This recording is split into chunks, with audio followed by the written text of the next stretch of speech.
The California Supreme Court made a great ruling yesterday in the case of two women who wanted to conceive a child and were turned away by their doctors because they said to perform such a procedure would violate their religious beliefs.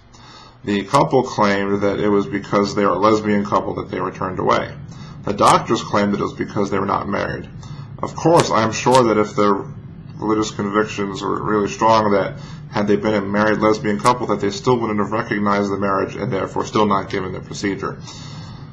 The first thing to realize is that conservatives are going to cry foul about First Amendment freedom of religion issues. They will claim that the doctors should not be required to participate in procedures, especially non-vital ones, if those procedures would violate those people's religious or moral codes. The problem with that line of reasoning is this. The First Amendment allows you to freely practice your own religion.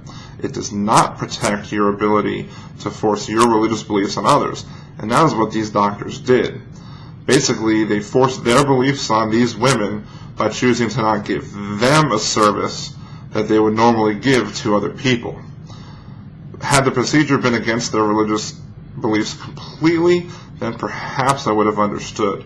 But because they specifically said no to these women and would have said yes to others, that's where the problem is. And that's where these doctors are trying to force their religion on others. Which brings me to the next point. What on earth are conservative Christians doing working at a fertility clinic? Most conservative Christians balk at unconventional conception practices.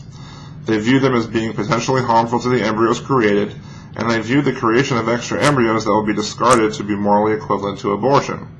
So I find it hard to believe that doctors would honestly claim that something is a violation of their religious beliefs when other violations go on in their workplace every day, and yet they have no problem with it.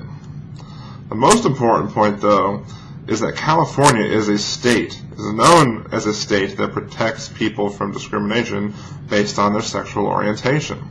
I'm sure that these doctors knew before they went into business as doctors in California that California has these laws on the books. So complaining about an already existing law and how it affects your business or your ability to say no to patients based on their sexual preferences is basically equivalent to me saying, well, hey, we're going to play a game of chess, but then me complaining later on that I wasn't able to pass go and collect $200. You cannot just make up the rules as you go along, and you have to play by the rules that you were started with at the beginning of the game. These doctors knew the deal in California, and they still chose to do business in California. Of course, my governor, Louisiana Governor Bobby Jindal, probably love to have these doctors come work in Louisiana. See, Jindal just allowed the executive order passed by our previous governor that included sexual orientation as a protected class as it pertains to discrimination laws to lapse.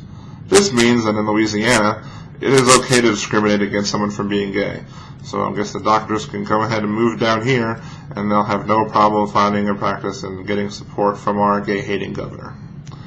But as it stands in California, these doctors basically just need to follow the laws and try not to force other people to live by their own chosen standards.